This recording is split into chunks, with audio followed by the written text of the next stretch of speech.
สวัสดีค่ะทุกคนค่ะวันนี้นะคะเราก็เข้ามาในสวนของคุณพ่อกันค่ะเข้ามากับหลานนูเอลสวัสดีครับก่อนสวัสดีครับครับก่อนครับโอเควันนี้นะคะเราก็จะมาสังเกตสวนของคุณพ่อกันนะคะสวนอะโวคาโดค่ะสวนอะโวคาโดของคุณพ่อนะคะก็จะมี5 สายพันธุ์นะคะก็จะมีสายพันธุ์พิคาตันบุกเจ็ดปีเตอร์สันบัคคาเนียแล้วก็แฮสนะคะโอเคค่ะเรามาดูกันเลยนะคะว่าแต่ละพันธุ์จะเป็นอย่างไรบ้างโอเคค่ะมาดูกันเลยนี่นะคะสวนอะโวคาโดนะคะก็ไปเรื่อยๆนะคะ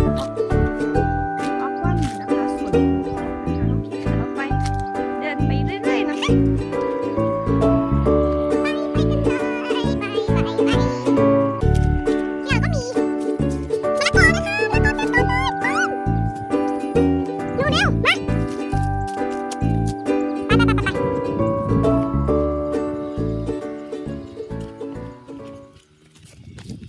เหนื่อยไหมนับกินซาโอเคค่ะทุกคนค่ะพันธุ์แรกของเรานะคะก็จะเป็นพันธุ์แฮสนะคะนี่นะคะเป็นพันธุ์แฮสนะคะลูกก็จะแบบเล็กๆแบบนี้นะคะโอ้โหลูกสวยงามมากค่ะพันธุ์แฮสนะคะทุกคนค่ะพันธุ์แฮสนะคะทุกสายพันธุ์เนี่ยนะคะเราจะดูตรงขั้วตรงนี้นะคะก่อนที่เราจะเก็บนะคะบางสวนนะคะเขาก็เก็บกันแล้วนะคะช่วงนี้แต่ว่าส่วนของเรานั้นเรายังไม่เก็บนะคะคนที่เก็บนะคะก็จะประมาณ 80% เขาก็เก็บกันแล้วค่ะแต่ว่าในส่วนของเรานะคะเราจะไม่เก็บยังไม่เก็บค่ะเพราะว่าเราจะรอให้ถึง 100% นะคะสังเกตได้ง่ายๆนะคะว่าขั้วของเขานะคะจะเริ่มอ้วนนะคะแล้วก็จะกลายเป็นตอนนี้จะเป็นสีเขียวนะคะออกเหลืองๆนะคะแต่เราจะรอให้มันเป็นสีน้ำตาลก่อนนะคะถึงเราจะเก็บนะคะนั่นก็จะเป็น 100% ที่จะแก่เต็มที่แล้วก็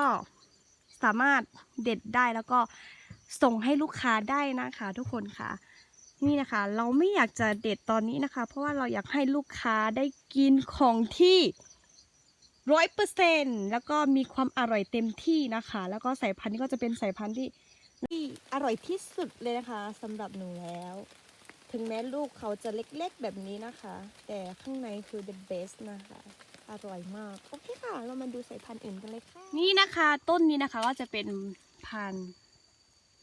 บูทเจ็ดนะคะนี่บูทเจ็ดนี่นะคะเราก็สังเกตได้ว่าใบแต่ละสายพันธุ์ใบก็จะแตกต่างกันนะคะนี่ใบก็จะประมาณนี้นะคะใบก็ไม่ค่อยใหญ่นะคะก็จะเป็นใบแหลมๆแบบนี้นะคะปีนี้ก็บูทเจ็ดนะคะก็จะเป็นปีแรกของเรานะคะที่ออกผลนะคะนี่นะคะผลก็จะประมาณนี้เรียบๆนะคะโอเคค่ะเราไปดู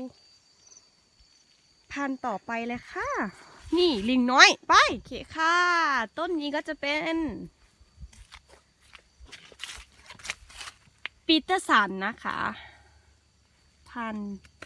ปีเตอร์สันค่ะนี่นะคะลูกก็จะประมาณนี้นี่นะคะก็จะเก็บได้ประมาณเดือนตุลานะคะหมดเลยนะคะทุกสายพันธุ์เลยนะคะก็จะเก็บประมาณเดือนตุลาค่ะ